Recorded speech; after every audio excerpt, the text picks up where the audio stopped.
27 फरवरी, आमल की एकादशी के दिन चुपचाप गाय को खिला दें। एक छोटी सी चीज 1 महीने के अंदर करोड़पति बन जाओगे। नमस्कार दोस्तों, स्वागत है। आज हम आपको ऐसी दुर्लभ जानकारी बताने जा रहे हैं। आमल की एकादशी के दिन गाय को एक चीज खिला देते हो तो आपकी जन्मों जन्मांतर की गरीबी हमेशा के लिए समाप्त हो जाएंगी।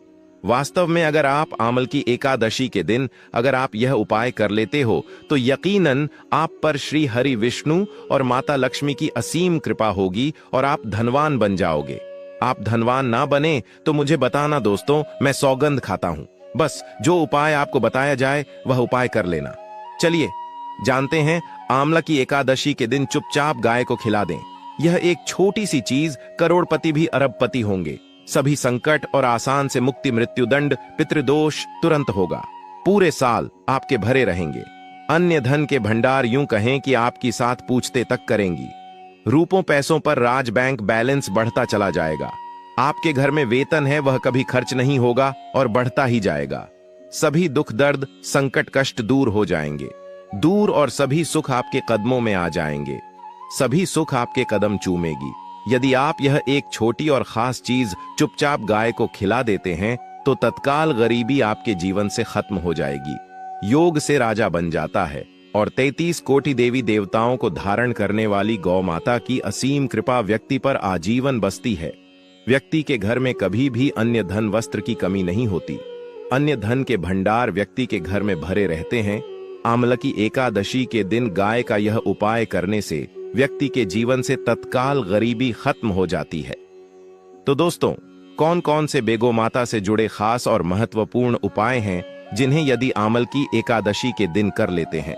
तो दोस्तों, गाय का उपाय बताने से पहले मैं आपको आमल की एकादशी पूजा के बारे में थोड़ा सा जानकारी दे देता हूं कि आमल की एकादशी कब है और इस महीने में किस तारीख को है।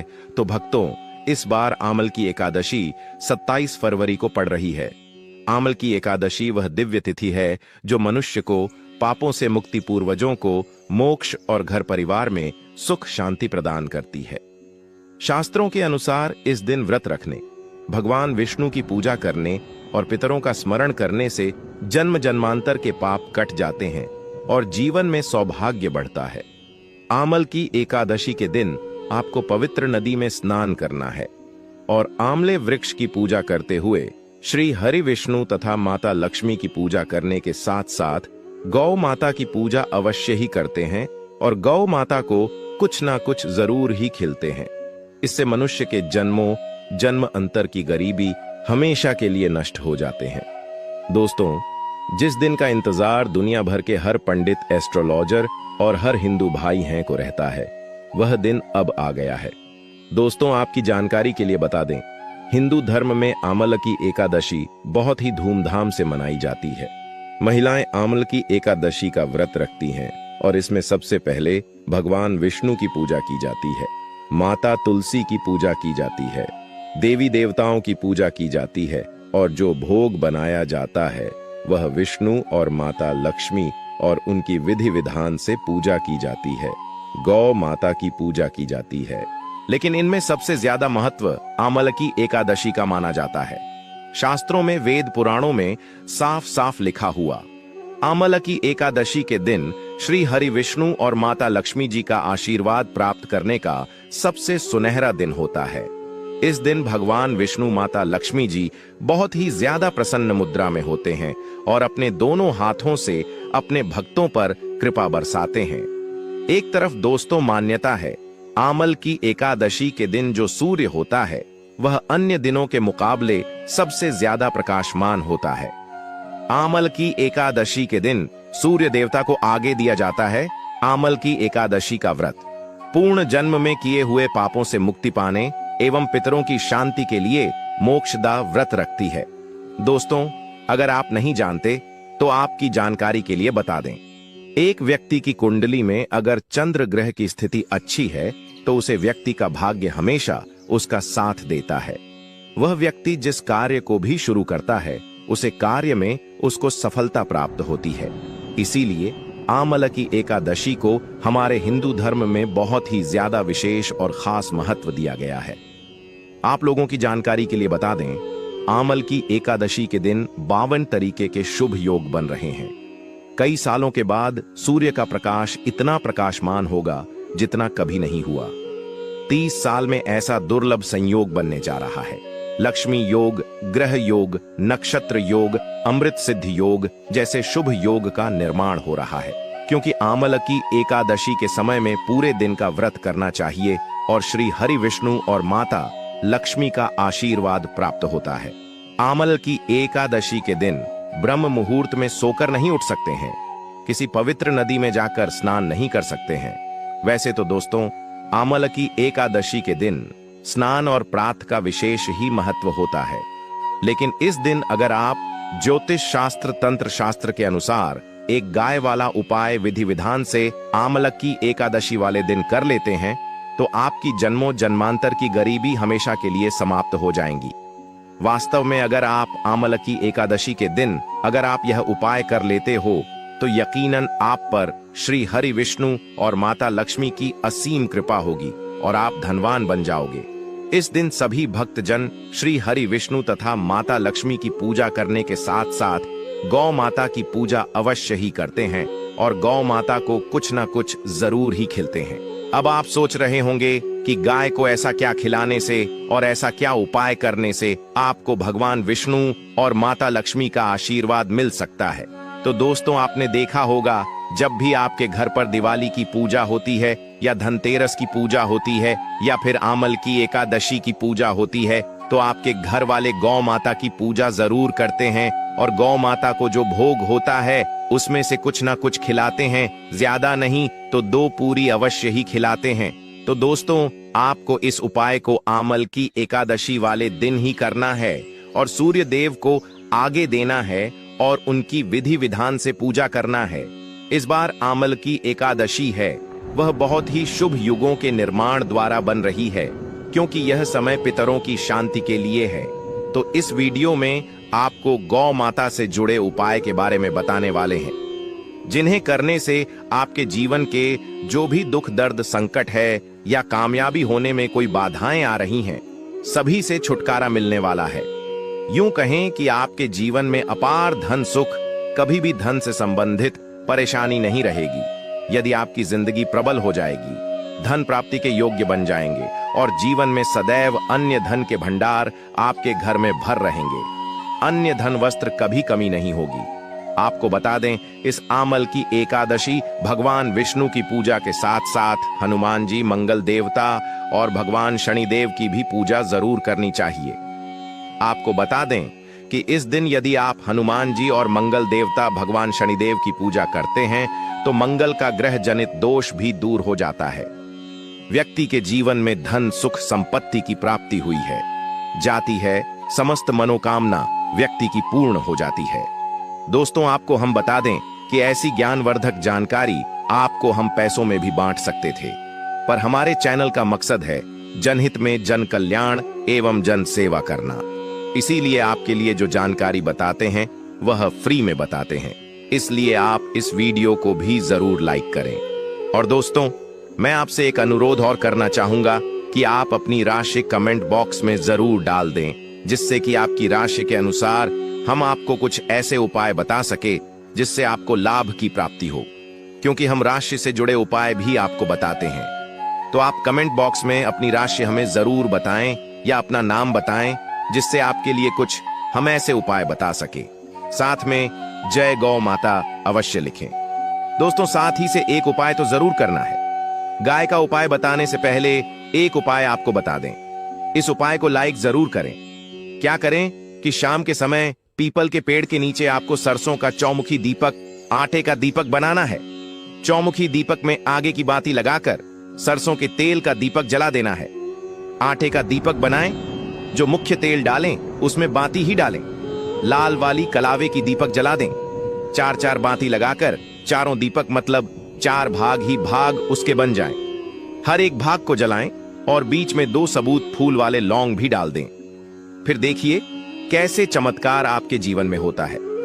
शाम के समय जलाकर उसे छोड़ें, मनोकामना मांगकर छोड़ दें। दोस्तों, अभी तक अपने चैनल को सब्सक्राइब ना किया हो तो जरूर कर लें। इससे आपको और भी ज्ञानवर्धक जानकारी सीधे माध्यम से प्राप्त हो सके। दोस्तों, यह गौ माता वाला उपाय बहुत ही प्रभावशाली उपाय बताया। मैंने आपको इस उपाय को जरूर करें। बहुत ही लाभकारी उपाय बताया है।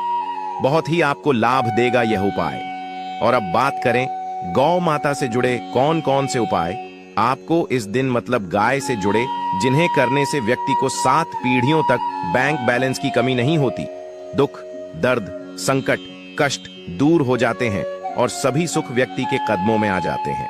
तो दोस्तों, आमल की एकादशी के दिन आपको भगवान विष्णु माता, लक्ष्मी माता की विधि विधान से पूजा करना है और उसी के साथ गौ माता की पूजा अवश्य करना है।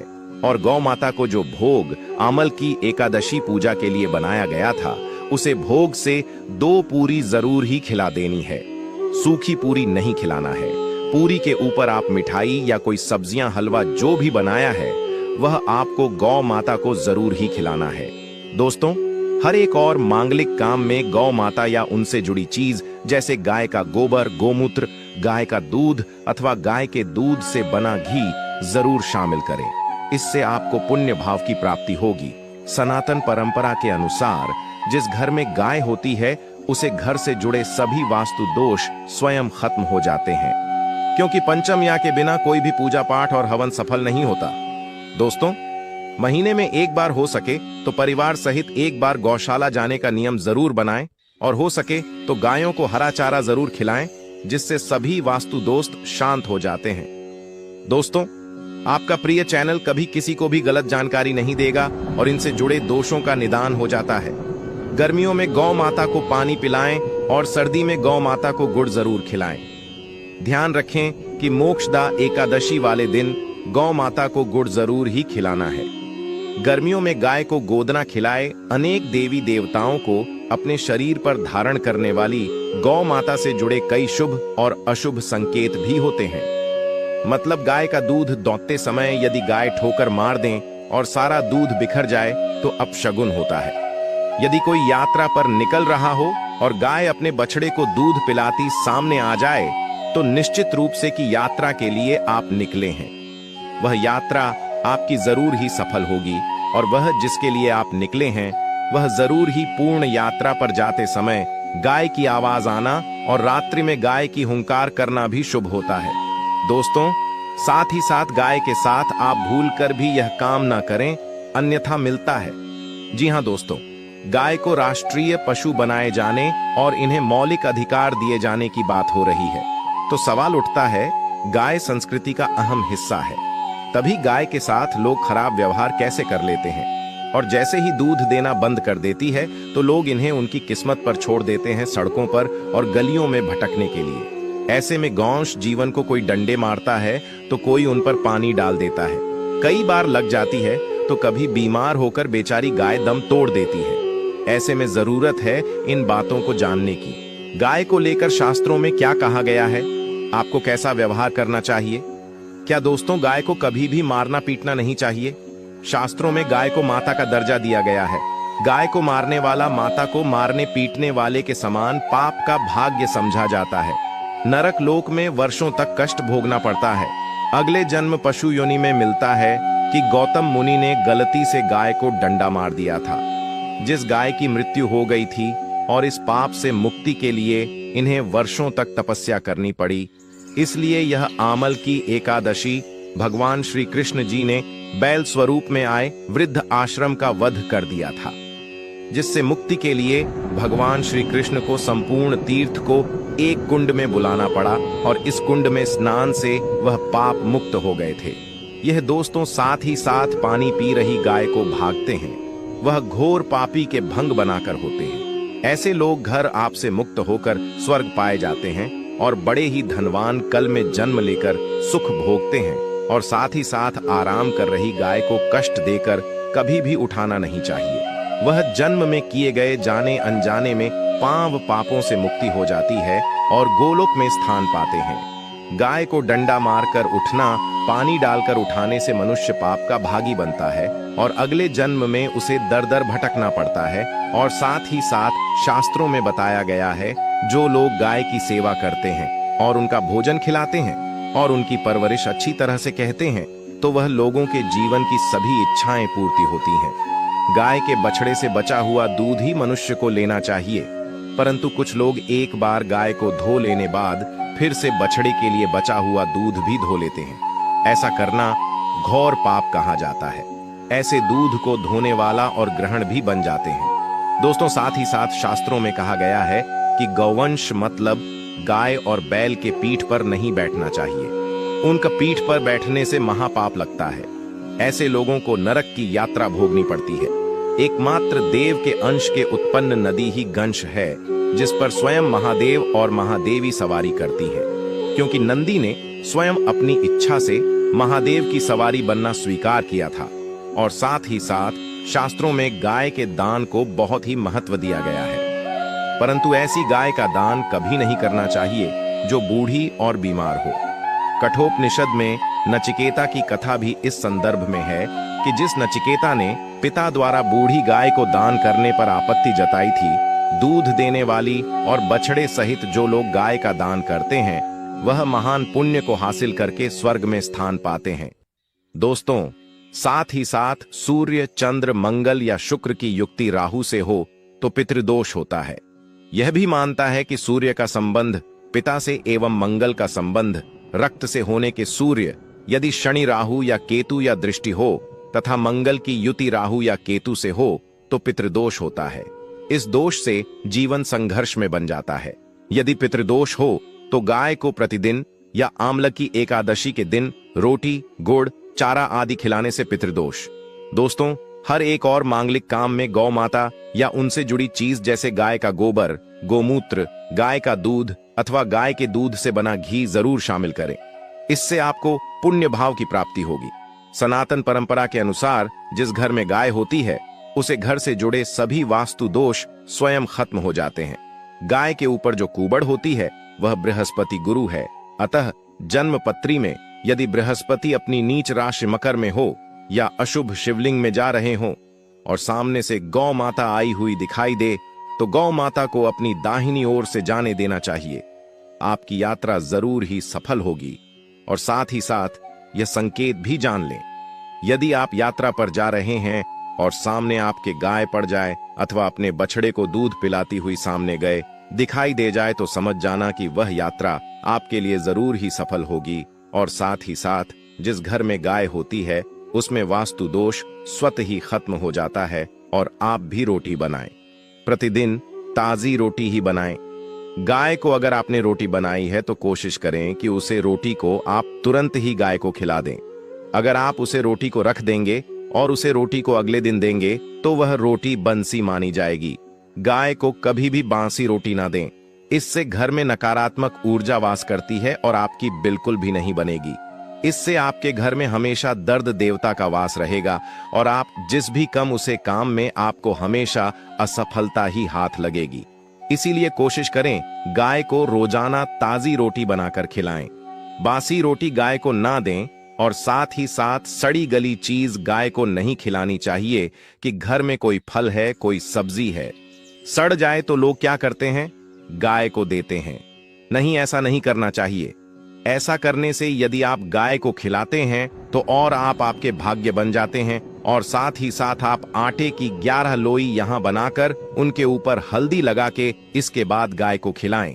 हर एक लोही को मिला दें माता, गाय की आप चरणों की स्पर्श करें। या दोस्तों, ऐसा करने से आपके समस्त काम बनने लगेंगे।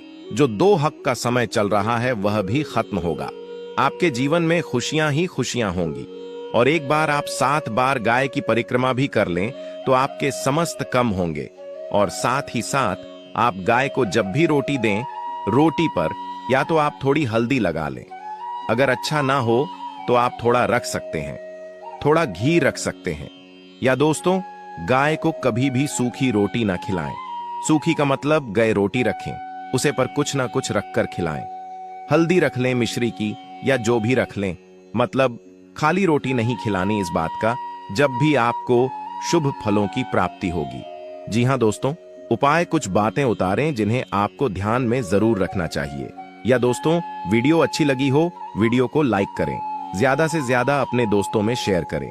तो आपको इतनी ज्ञानवर्धक जानकारी प्रदान करता है, तो आपका भी यह विशेष रूप से कर्तव्य बनता है कि आप चैनल को अवश्य सब्सक्राइब करें और दोस्तों कमेंट बॉक्स में जरूर लिखें जय श्री विष्णु भगवान, जय माता लक्ष्मी गौ माता जरूर ही लिखें। जानकारी अच्छी लगी हो तो वीडियो को लाइक जरूर ही करें और चैनल पर नए हैं तो चैनल को सब्सक्राइब भले ही मर जाना, लेकिन होली के दिन जिस दिन लगने जा रहा है महाचंद्र है, गलती से भी यह 5 काम कभी मत करना, वरना होलिका माता आपसे हो जाएंगी।